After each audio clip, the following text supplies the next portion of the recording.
Did you ever want to be an astronaut when you were a child? A lot of children do. They dream of flying through space between thousands of stars and planets twinkling in the dark. So did I.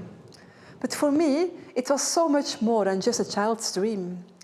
And many people outgrow their childhood dreams, but I didn't. To me, going to space was not a dream, it was a mission. And as I grew older, I figured out how to become an astronaut. I did everything in my power to make that happen. I got a degree in astrophysics and a commercial pilot's license. I flew a cargo plane in Baghdad during the Second Gulf War. I took courses in open water diving, kite surfing, alpinism, flying aerobatics, anything to increase my chances. I worked really hard for 15 years. Until finally, the announcement I was waiting for came, that the European Space Agency was looking for 6 astronauts. And I was given the chance to participate in the selection process. And there were over 15,000 candidates for those 6 positions. Well, let me repeat that. 15,000 people wanted the same job as I did. So I guess those other people didn't outgrow their childhood dreams either. But I spent my whole life preparing, so I tried anyway. An astronaut wouldn't give up either. And after all my preparations, all my hard work for so many years, I finally didn't get the job. I made it approximately to the final 400, but I wasn't proud. I was angry, disappointed and frustrated. But most of all, I was really confused. I'd been training for this my whole life, and now I was never going to become an astronaut? I didn't know what to do. If this wasn't my reason to be on this planet, then what was? For a while, I was really depressed. You might say I was in a black hole. But very slowly, one step at a time, I realized my fire had not gone out completely, and my flame was starting to burn again. I began looking at new possibilities, and as I opened up my mind, I started reaching out to people again. I made new connections and took new initiatives, and eventually I got invited to be at the main table with Sir Richard Branson at a space event for 100 CEOs. Richard Branson is the CEO of Virgin Galactic, a space liner that provides short-duration flights to the edge of the atmosphere. And during that lunch, we talked about our love of space. Talking to a pioneer entrepreneur like him really inspired me. Unlike me, he didn't wait for anyone's permission to go to space. He just decided he was going to explore space, no matter what. And this mindset encouraged me to do the same. Instead of waiting for ESA or NASA or any other organization to give me an opportunity, well, I decided to create one for myself. So I went out back there and became the captain of my own future. Because I realized the government is no longer the only one exploring space. Companies like Virgin Galactic, SpaceX and Blue Origin will make space travel as easy as buying a plane ticket is today. And someone needs to prepare and train these people for their journey into space. In my academy, I prepare people for their first journey into space. And for this, I use high-end simulations and training, so my students get to experience things like high G accelerations, oxygen deprivation and weightlessness, the things they will experience on their space journey. And that is just the physical part. What fascinates them even more is the mental effect of space training. My students tell me they will especially remember how they were able to overcome their personal limits, both physically and mentally. The training changed their perspective, and suddenly they were able to see the bigger picture. And that is probably the most important part of the whole experience. Eventually, we will be able to overcome all technical and physical limits of space travel.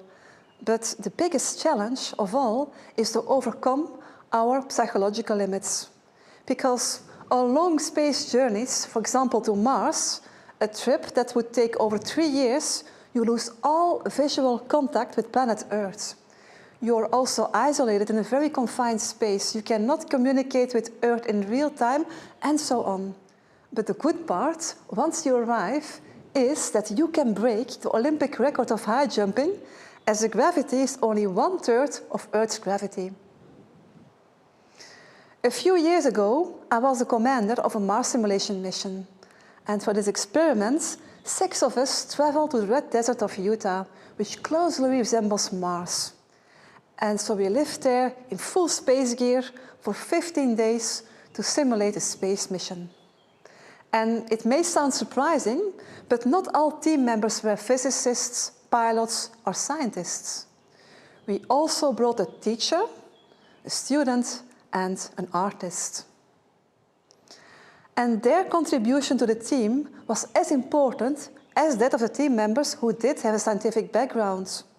By preparing delicious meals, telling stories, or making music, they somehow brought oxygen into the group, making the experience less harsh for all of us. And that is the key message I want to bring you today. You don't have to be a scientist or a pilot to play a part in space travel. History has shown that if we use everybody's talents, humankind can truly achieve great things. Just think about the pyramids, the Maya temples. They were designed by architects, built by workers. Cooks provided food for the workers, and so on. It was a collaborative effort with astonishing results that we can still admire today. If we want to save the human race, we will need everyone's talents. And in that respect, we are just like bees. Every single bee has a specific task in order to help the whole colony to survive. If we want humanity to survive in the really long term, we have to leave our beautiful planet. Because, well, even if we manage to control war and climate change, there could be an asteroid crashing into the Earth, or a supernova explosion. And if we survive all that, the sun will eventually swell up and burn our planet to a crisp. So yes, we'll have no choice but to leave Earth someday and to become an interplanetary species. But to be able to do so, our mentality needs to change. Otherwise, we will make the same mistakes in space that we are making here on Earth, like creating a ton of debris, waging war, or depleting all of our natural resources. Many leading thinkers believe that the reason we haven't been contacted by aliens is because no species can make it through this period in their history. A period where they become powerful enough to destroy themselves, but not wise enough not to destroy themselves. Obviously, there's a lot at stake in space exploration. All superpowers are currently exploring space, or at least making plans to do so. That way, space is becoming a reflection of the geopolitical relations on Earth. And there's also a lot of money involved, and a whole new space economy is developing. Private companies are now building rockets too, or making plans to mine asteroids for resources. A whole new chain of entrepreneurs and suppliers is emerging. But if we want to leave Earth and explore space, we'll need more than just scientists, space entrepreneurs, and astronauts. We also need legal experts to tackle all kinds of issues. For example, if 2 spacecrafts collide and crash on Earth, who will be held accountable? Or who can claim ownership of valuable resources in space? Or what about the psychological effects of long-term space travel? We've seen the effects of isolation during the COVID-19 pandemic, but that's nothing compared to the isolation during a trip to Mars. So we will need psychologists to research these phenomena and to support people. And the same goes for other fields of research and disciplines. And to be able to overcome these challenges, we will need all kinds of people with different backgrounds, personalities, talents, and skills, because they have different ways of looking at things, they solve problems differently, and so on. I truly believe diversity makes any team stronger. So, do I still dream about going to space? Of course, I would like to see that magnificent view of planet Earth one day.